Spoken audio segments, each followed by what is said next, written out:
মাত্র 180 টাকায় সোনাতলা থেকে ঈশ্বরদী। শুনতে অবাক লাগলেও এটাই সত্যি।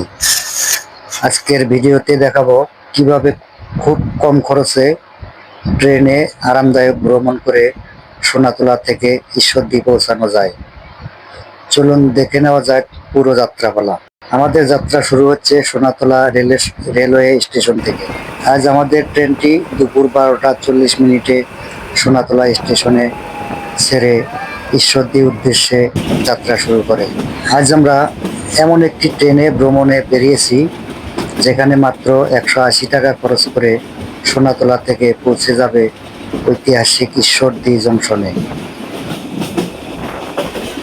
অনেকেই মনে করেন এত কম ভাড়ায় আরামদায়ক ভ্রমণ করা সম্ভব নয়, কিন্তু বাংলাদেশে এই রুটটি এখনো সাধারণ মানুষের জন্য সবচেয়ে সাশ্রয়ী এবং উপভোগ্য ভ্রমণগুলোর একটি। আজকের ভিডিওতে আমি শুধু স্টেশনের নাম বলবো না, পুরো যাত্রাপথে কোন কোন স্টেশনে ট্রেন থামে, প্রতিটি স্টেশনের সংক্ষিপ্ত পরিচয়, জানালার বাইরের অসাধারণ প্রাকৃতিক দৃশ্য, ভ্রমণের অভিজ্ঞতা এবং কিছু গুরুত্বপূর্ণ তথ্য আপনাদের সঙ্গে শেয়ার করব। তাই ভিডিওটি শেষ পর্যন্ত দেখার অনুরোধ রইল। কিছুক্ষণ পর আমরা পৌঁছে যাই বগুড়া রেলওয়ে স্টেশনে। এখন সময় দুপুর 1টা 15 মিনিট। বগুড়া উত্তরবঙ্গের অন্যতম গুরুত্বপূর্ণ একটি শহর। দইয়ের জন্য বিখ্যাত এই শহরের রেল স্টেশনটাও খুবই ব্যস্ত। এখানে প্রতিদিন হাজার হাজার যাত্রী দেশের বিভিন্ন প্রান্তে যাতায়াত করেন। কিছু কিছু যাত্রী নেমে যান, আবার নতুন যাত্রীরা ট্রেনে ওঠেন। এরপর ট্রেন আবার চলতে শুরু করে।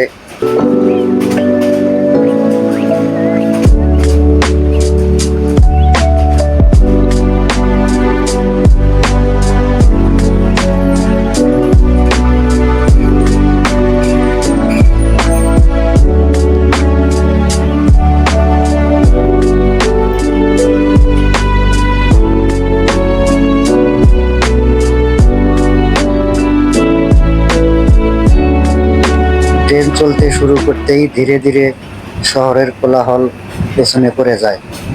জানালার বাইরে দেখা যায় বিস্তীর্ণ সবুজ মাঠ, ধানের ক্ষেত, ছোট ছোট গ্রাম, খাল বিল আর প্রাকৃতিক মনমুগ্ধকর সৌন্দর্য।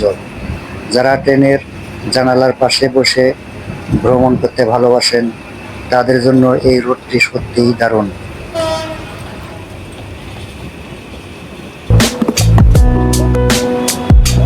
সোনাতলা থেকে ঈশ্বরদী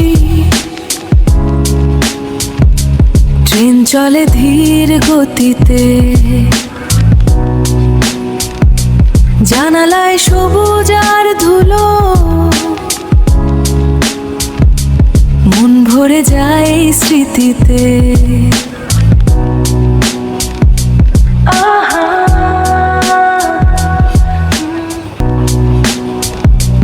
জানালায় সবুজ আর ধুলো, মন ভরে যায় স্মৃতিতে।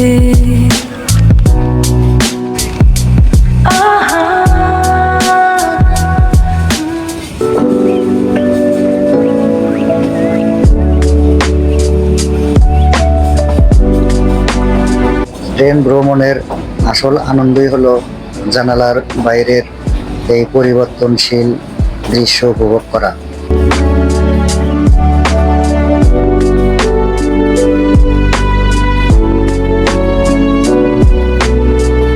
এরপর দুপুর 1টা 40 মিনিটে আমরা পৌঁছে যাই তালোড়া স্টেশনে।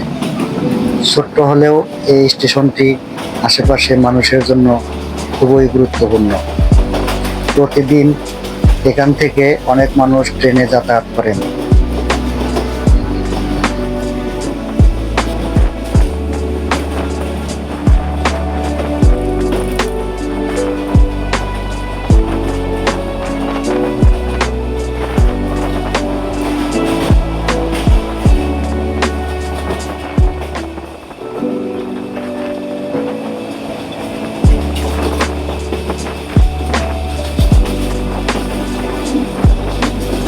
এরপর আমাদের গন্তব্য সান্তাহার জংশন। আমরা সেখানে পৌঁছে যাই দুপুর 2টা 10 মিনিটে।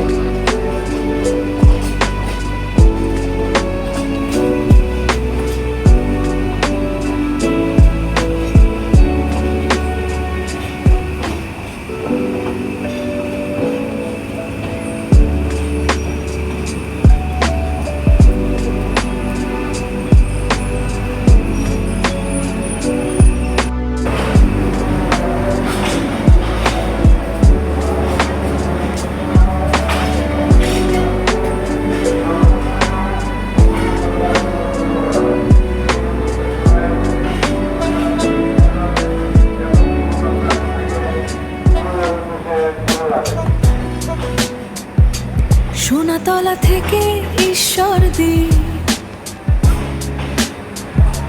ট্রেন চলে ধীর গতিতে। সান্তাহার বাংলাদেশের অন্যতম গুরুত্বপূর্ণ একটি রেল জংশন। ব্রিটিশ আমল থেকেই এই স্টেশন দেশের রেল যোগাযোগের গুরুত্বপূর্ণ ভূমিকা পালন করে আসছে। এখান থেকে বিভিন্ন রুটে ট্রেন চলাচল করে। অনেক ট্রেনের ইঞ্জিন পরিবর্তনও হয় এখান থেকেই। সান্তাহার ছাড়ার পর প্রাকৃতিক সৌন্দর্য যেন আরও বেড়ে যায়। ছোট ছোট নদী, জলাভূমি, মাছ ধরার নৌকা, গ্রামের মসজিদের মিনার আর দূরের গাছপালা পুরো যাত্রাটিকে আরও উপভোগ্য করে তোলে।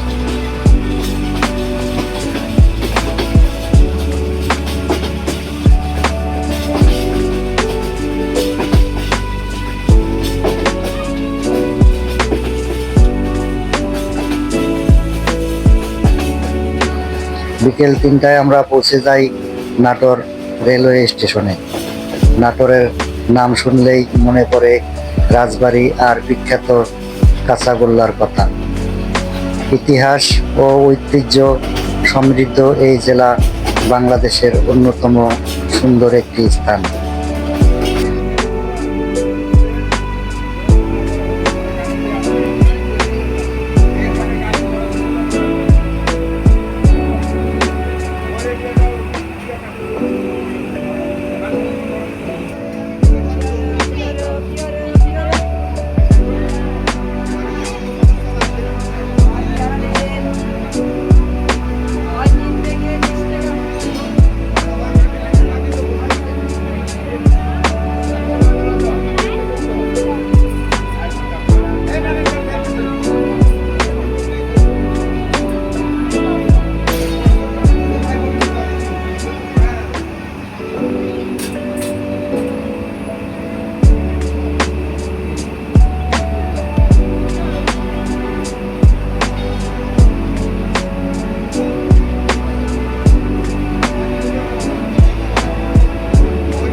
এরপর বিকাল 3টা 30 মিনিটে পৌঁছে যাই আব্দুলপুর জংশনে। এটিও বাংলাদেশের একটি গুরুত্বপূর্ণ রেল জংশন। এখান থেকে রাজশাহী, খুলনা এবং দেশের বিভিন্ন অঞ্চলে ট্রেন চলাচল করে।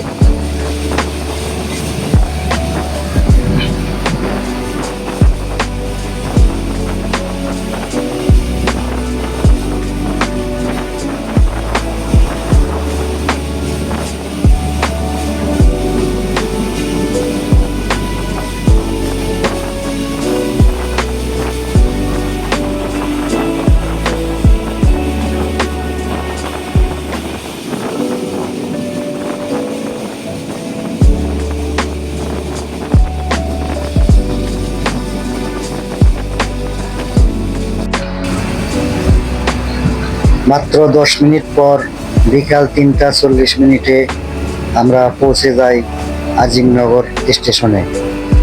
ছোট্ট এই স্টেশনটি স্থানীয় মানুষের যাতায়াতের জন্য গুরুত্বপূর্ণ ভূমিকা পালন করে।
এখন আমরা যাত্রার একেবারে শেষ অংশে।